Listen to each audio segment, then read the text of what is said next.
Bagaimana hukum menabur bunga di atas kuburan? Nabi mengambil pelepah korma, lalu dia tusukkan ke atas makam. Kenapa pelepah korma ditusukkan ke makam? Karena pelepah korma bertasbih, tasbihnya sampai ke orang yang mati, tasbihnya meringankan, tasbihnya. Itulah mengapa orang ziarah kubur baca doa, tahlil. Sedangkan tasbih pelepah korma sampai, apalagi bacaan Quran orang beriman. Tapi jangan gara-gara ini pulang dari sini bapak ambil sawit tanam di atas kubur. Kenapa kau tanam sawit di atas kubur? Sedangkan pelepah korma saja dapat pahala, apalagi sawit dan kelapa. Kan itu maksudnya. Begitu juga orang yang menyiramkan bunga itu, sebelum bunga itu kering, maka dia bertasbih. Oh kalau gitu siramkan aja lah bunga banyak-banyak Pak Ustadz. Bahwa Nabi pernah meletakkan pelepah korma basah, ya, tapi kita jangan terlalu berharap pada tasbih tanam-tanaman, tasbih pokok kayu. Kita berharap kepada iman dan amal soleh.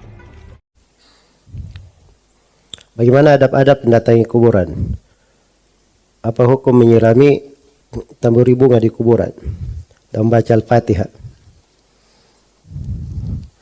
Ya, orang kalau dia berada di kuburan untuk maksud yang bagus, misalnya untuk berziarah kuburan untuk mengingat akhirat, itu enggak ada masalah. Ya, diriwayatkan oleh Imam Muslim dari Buraidah Ibnu Husayb, Rasulullah sallallahu alaihi wasallam bersabda, "Kuntu nahaitukum an ziyaratil qubur fazuruha fa innaha tudzakirukumul akhirah." Dulu saya melarang kalian berziarah ke kuburan. Maka sekarang berziarahlah kalian ke kuburan itu, karena ziarah ke kuburan itu mengingatkan kepada akhirat. Demikian pula nggak ada masalah seorang berziarah ke kuburan untuk mendoakan kaum muslimin di kuburan yang berada di situ. Ya, ketika dia masuk, dia membaca salam, "Assalamualaikum ya ahlad diyar minal mu'minina wal muslimin wa inna insyaallahu bikum lahiqun nasallallahu lana wa lakumul afiyah."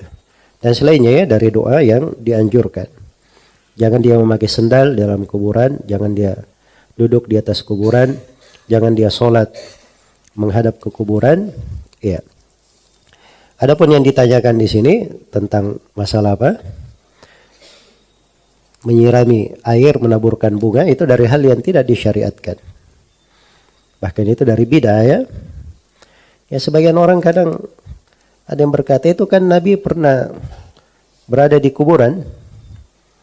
Kemudian Nabi mengambil ranting kayu yang masih basah, beliau tancapkan di atas kuburan tersebut, dibagi dua, ditancapkan di atas dua kuburan. Iya. Dan Nabi kabarkan bahwa dua penghuni kubur ini diringankan siksaan sepanjang apa namanya? Ranting ini belum kering. Ya, maka berdalilkan dengan hadits ini. Itu haditsnya sahih ya, di Sahih Muslim dari hadits Jabir. Berdalilkan dengan hadits ini keliru. Yang pertama ini khusus untuk Nabi sallallahu alaihi wasallam. Bukan untuk selain Nabi. Buktinya apa khusus untuk Nabi? Karena Nabi tahu dua orang ini sedang disiksa. Dia dari mana tahu dia dua orang yang lagi disiksa? Atau keluarganya yang dia datangi lagi disiksa? Ya. Terus yang kedua ini juga lancang ya. Kan Nabi menanamkan untuk meringankan siksaan. Jadi dia ini berharap keluarganya disiksa begitu. Dia taburi bunga, dia sirami air supaya diringankan siksaan. Hah? Jelas ya? Maka ini semuanya keliru ya. Ini dari kekeliruan. Karena itu yang ada syariatnya adalah seorang mendoakan. Kalau dia sudah dikubur, misalnya kuburan maksudnya memang untuk ziarah kuburan mengingat akhirat. Begitu dia tiba di kuburan, ternyata di situ ada kuburan orang tuanya, keluarganya. Dia doakan untuk penghuni kubur, nggak ada masalah. Itu mengikut saja, nggak ada masalah. Dia doakan. Dia berdoa kepada Allah untuk kebaikan yang dikubur. Karena Nabi pernah berdoa untuk orang tuanya, tapi tidak diterima doanya. Jelas ya? Sebagaimana dalam hadits riwayat Muslim. Jangankan doa kaum muslimin, pohon kurma saja, pelepah pohon kurma bisa membantu orang yang diazab di dalam kubur. Cek hadis dalam Sahih Bukhari. Hadis riwayat daripada Abdullah bin Abbas. Ketika Nabi berjalan di pemakaman, ada dua kubur yang terdengar teriakan tangis minta tolong. Hadis ini sahih dalam Sahih Bukhari. Minta tolong, menangis minta tolong. Sahabat yang sedang berjalan dengan Rasulullah jadi ketakutan. Mabaluhum ya Rasulullah? Kenapa mereka ya Rasulullah? Kata Nabi, fa innahum yu'adzibun. Mereka sedang diazab. Apa penyebabnya mereka diazab ya Rasulullah? Kata Nabi, yang satu, fa innahu la yastatiruna fi baulih. Dia tidak bersih istinja buang air kecilnya. Yang satunya ya Rasulullah, fa huwa namshi bin namimah. Dia berjalan untuk mengadu domba bin namimah, dengan namimah. Bagaimana kita menolongnya ya Rasulullah? Tengok hadisnya, apa kata Nabi dalam hadis itu? Fakasaral juda, dipatahkan oleh Nabi pelepah kurma, ditanamkan oleh Nabi, dikubur orang yang kena azab tadi. Apa kata Rasulullah? La'alla yukhaffiful azaba ma lam yaybisaha. Mudah-mudahan pelepah kurma ini meringankan azab orang yang berada di bawahnya. Diam, tidak menangis lagi dan tidak minta tolong lagi. Pelepah kurma bisa membantu orang yang sudah meninggal dunia. Padahal pelepah kurma ini tak ada hubungan sama sekali dengan yang meninggal dunia. Satu RT pun tidak, tetangga pun tidak, jamaah pun tidak, sesuku pun tidak. Apa kata Imam Nawawi? Bitasbihis syajarah. Dengan tasbihnya pelepah kurma bisa membantu orang yang berada di bawah tanah yang sedang diazab oleh malaikat. Fakaifa bi muslimin? Bagaimana dengan orang-orang muslim yang banyak nih membaca Yasin, membaca doa? Lebih lagi sampai kepada yang meninggal dunia. Jadi kalau ada hari ini ada orang yang anti tahlilan buat hadis ini kepada dia, berarti orang ini lebih parah daripada pelepah kurma nampaknya. Hadisnya sahih, cek hadis dalam Sahih Bukhari. Hadis riwayat Abdullah bin Abbas. Pelepah kurma saya bisa membantu dia. Makanya malam yaibisaha, selama dia tak kering, selagi basah pelepah kurma, selagi basah pohon-pohon yang kita tanam di kuburan, pohon itu bertasbih. Ini pula lah dalilnya kita menabur bunga di atas kuburan setelah kita menguburkan jenazah, kan begitu? Setelah kita kuburkan jenazah kan kita tabur bunga itu. Bunga tadi selagi dia basah, bunga tadi bertasbih untuk orang yang berada di bawah tanah. Hadisnya sahih dalam Sahih Bukhari. Bukan bid'ah. Ini bapak ibu digertak, oh bid'ah itu bid'ah, masuk neraka kullu dhalalatin finnar. Hadisnya itu ke itu aja dibawa ke mana-mana. Cuman satu hafal hadis digertaknya orang. Ikut Nabi atau ikut Syafi'i? Ikut Nabi. Mana bisa dikatakan orang diadu domba dalam hal yang seperti ini? Imam Syafi'i ikut Rasulullah sallallahu alaihi wasallam seperti ini. Jadi oleh karena itu jangan kita hari ini bingung. Jangan hari ini kita ragu. Amalan yang diamalkan oleh orang tua-tua kita dulu itu bagian daripada amal salafus salih. Apa hukumnya menaburi kuburan dengan bunga dan siraman air? Tidak ada dalilnya masalah ini. Tidak ada dalilnya. Memang benar ada hadis dalam hadis Ibnu Abbas radhiyallahu anhu. Beliau berkata, "Marra Nabi sallallahu alaihi wasallam bi kubrain, fa qala innahuma la yu'adzabani wa ma yu'adzabani fi kabirin.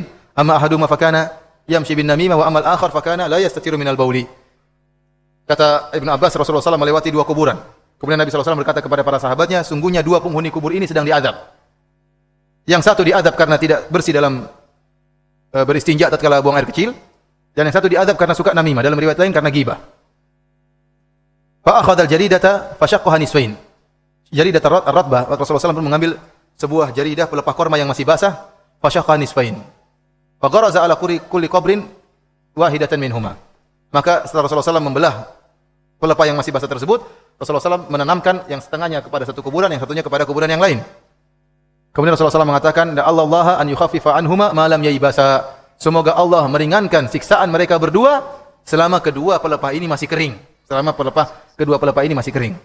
Maka sebagian ulama seperti ulama Syafi'iyah mengatakan, kenapa pelepah korma tersebut meringankan beban siksaan orang yang sedang disiksa? Kata mereka karena pelepah korma tersebut bertasbih. Ini pendapat sebagian ulama. Ulama Syafi'iyah, ulama yang masyhur. Sehingga dari situ mungkin ada pendapat bahwasanya yang basah-basah hendaknya diletakkan di mana? Di atas kuburan. Sampai-sampai ada yang tanam pohon, ya. Basah terus, ya. Jawabannya itu ilah tidak ada dalilnya bahwasanya diringankan dosa siksaan tersebut karena pelepah yang basah sedang bertasbih. Kenapa? Karena dalam Al-Quran disebutkan semuanya bertasbih, baik yang kering maupun yang basah. Paham? Mana dalilnya kalau pelepah korma sudah kering kemudian dia tidak bertasbih kepada Allah Subhanahu wa taala? Bahkan seluruhnya bertasbih. Baik batu, baik apa, semuanya bertasbih. Semua yang ada di langit dan bumi bertasbih kepada Allah Subhanahu wa taala. Yang benar, siksaan mereka berdua dikurangi karena doa Nabi sallallahu alaihi wasallam. Nabi yang meletakkan. Kenapa kalau memang karena basah, masalah basah, harusnya Nabi tanam pohon korma. Jangan cuma pelepah korma yang bakalan apa? Karena Nabi sangat rahmat kepada umatnya. Ya, kalau pohon korma yang mungkin pelepah korma yang mungkin seminggu sudah kering, berarti minggu depan mereka diazab lagi dengan keras. Harusnya Nabi pasang apa? pohon korma. Oleh karena yang benar, ini adalah kekhususan Nabi sallallahu alaihi wasallam. Adalah kekhususan Nabi sallallahu alaihi wasallam. Kenapa? Karena Nabi tahu dua orang ini sedang diazab. Makanya Nabi berkata kepada para sahabat, "Innahuma la yu'adzabani." Sungguhnya penghuni kedua kuburan ini sungguh-sungguh benar sedang diazab oleh Allah Subhanahu wa taala. Oleh karena tidak perlu kita menaburkan bunga sebagaimana kebiasaan orang-orang Hindu atau kita tanam pohon, tidak perlu karena itu adalah kekhususan Nabi sallallahu alaihi wasallam dan Nabi tidak melakukannya kepada kuburan-kuburan yang lain. Cuma kebetulan dalam hadis tersebut Nabi menancapkan dua pelepah korma di atas dua kuburan tersebut. Dan kalau ada seorang kemudian menaburkan bunga, kita tanya kenapa? Bukankah Nabi menancapkan pelepah korma tersebut karena orangnya sedang diadab, ya atau tidak? Maka Nabi karena sedang diadab, Nabi meletakkan pelepah korma, Nabi mengatakan semoga azabnya diringankan oleh Allah. Kalau begitu orang yang taruh bunga seakan-akan dia menuduh penghuni kuburan ini sedang diadab. Seandainya kalau tidak sedang diadab, Nabi tidak bakalan taruh apa namanya? Pelepah korma. Namun Nabi dikabarkan secara gaib bahwasanya sedang diadab. Makanya Nabi meletakkan pelepah korma supaya dikurangi adabnya selama masih basah. Oleh karena orang-orang yang sengaja meletakkan air, seakan-akan dia nuduh sedang diadab ini orang. Kita yang itu masalah gaib, kita nggak tahu dia diadab atau tidak. Akhirnya letakkan air dan airnya nggak pernah berhenti. Air terus disiram terus penuh ya apa? Akhirnya mengkiaskan air dengan apa? Dengan pelepah korma karena masalah basah. Ada yang langsung tanam apa? Pohon. Pohon apa namanya? Biasanya yang ditanam di kuburan Kamboja ya. Langsung nggak basah-basah ini.